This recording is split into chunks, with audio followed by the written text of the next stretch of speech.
Lesti Kejora untuk pertama kalinya kembali manggung di depan publik.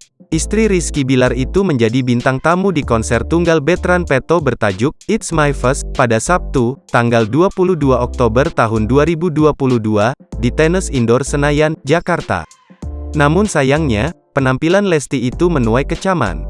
Pasalnya, beberapa waktu lalu saat alami KDRT dari Rizky Bilar, pihak Lesti mengaku tenggorokannya bergeser hingga kesulitan untuk bernyanyi. Namun, siapa sangka, setelah kasus KDRT selesai, Lesti justru tiba-tiba bernyanyi bersama Betran Peto. Tak sedikit warganet mengomentari penampilan Lesti tersebut, tak terkecuali pedangdut senior Dewi Persik. Dalam salah satu kesempatan, Dewi Persik pun menyentil soal kondisi tenggorokan Lesti Kejora yang sebelumnya sempat bergeser akibat dicekik Rizky Bilar. Penyanyi dangdut asal Jember itu sempat merasa kecewa kepada Lesti Kejora lantarannya mencabut laporan KDRT yang dilakukan oleh Rizky Bilar. Dewi Persik melontarkan kalimat yang sering dibaca sebagai mantra sulap menyaksikan Lesti sudah kembali bernyanyi. Ia juga seolah menyindir kondisi tenggorokan Lesti yang sebelumnya disebut bergeser karena dicekik Rizky Bilar.